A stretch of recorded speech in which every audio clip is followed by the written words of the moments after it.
Hello viewers, আজকের ভিডিওতে আপনাদের সাথে একটা কিবোর্ডের পরিচয় করিয়ে দেব, যে কিবোর্ডটা দিয়ে আপনারা চাইলে লাইটিং কিবোর্ড হিসেবে এলইডি কিবোর্ড হিসেবে আপনারা ব্যবহার করতে পারবেন।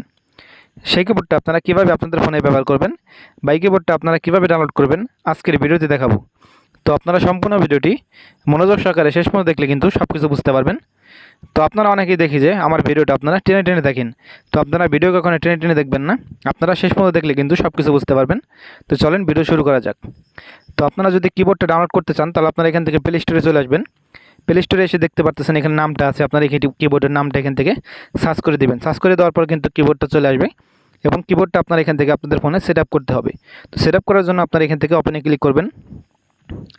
তো তারপর দেখতে পাচ্ছেন এখানে অ্যালাউ লেখা আছে, আপনারা এখান থেকে অ্যালাউতে ক্লিক করবেন। তো তারপর দেখতে পাচ্ছেন কিবোর্ডটা কিন্তু আপনাদের সামনে ওপেন হয়ে যাবে। তো তারপরে কিছু কাজ করতে হবে আপনাদের, আমি দেখাচ্ছি। তারপর দেখতে পাচ্ছেন এখানে ইংলিশ সিলেক্ট করে আপনারা এখান থেকে ওকেতে ক্লিক করবেন। তারপর এখান থেকে দেখতে পাচ্ছেন নিচের দিকে লেখা আছে নিয়ন কিবোর্ড, নিয়ন এলইডি কিবোর্ড, এটা আপনারা এখান থেকে সিলেক্ট করবেন। তো সিলেক্ট করে দেওয়ার পর দেখতে পাচ্ছেন কিবোর্ডটা কিন্তু এখানে ওপেন হয়ে যাবে। অবশ্যই আপনারা আপনাদের ফোনে ডাটা কানেকশনটা অন রাখবেন। অন রাখলে আপনাদের কিবোর্ডটা আপনারা এখান থেকে দেখতে পারবেন, কিবোর্ডের থিমগুলো আপনারা এখান থেকে দেখতে পারবেন। তো থিমগুলো আপনারা এখান থেকে চেঞ্জ করতে পারবেন। দেখতে পাচ্ছেন আপনারা এখান থেকে স্ক্রল করলে কিন্তু থিমগুলো এখানে দেখতে পারবেন, অনেক ধরনের কিন্তু থিম এখানে চলে আসবে। তো আপনারা এত কিছু আমি দেখাতে পারতেছি না, আপনাদের জাস্ট আমি এখান থেকে কয়েকটা সেটিংস আপনাদেরকে দেখাচ্ছি, আপনারা এগুলা দেখে নেবেন। আপনারা ভালোভাবে কিন্তু এগুলা পরবর্তীতে কিন্তু আপনারা দেখতে পারবেন। তো আপনাদের যদি সবগুলো আমি দেখাতে যাই তাহলে কিন্তু ভিডিওটা অনেক বড় হয়ে যাবে। তো আপনাদের এগুলো আমি দেখাতে পারতেছি না।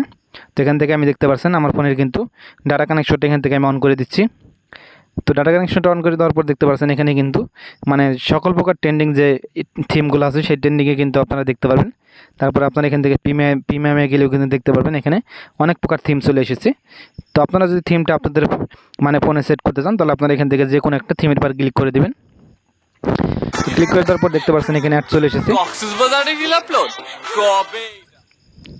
তো এখানে কিন্তু অ্যাড চলে এসেছিলো, অ্যাডটা এখান থেকে আমি ক্লোজ করে দিচ্ছি।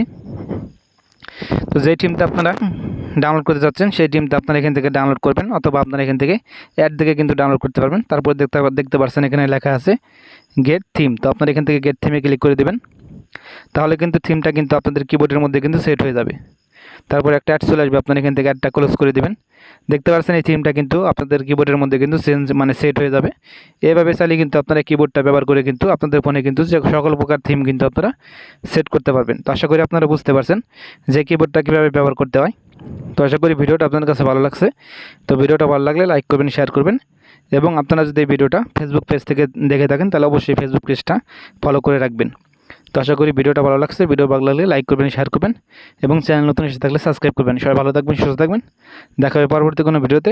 আল্লাহ হাফেজ।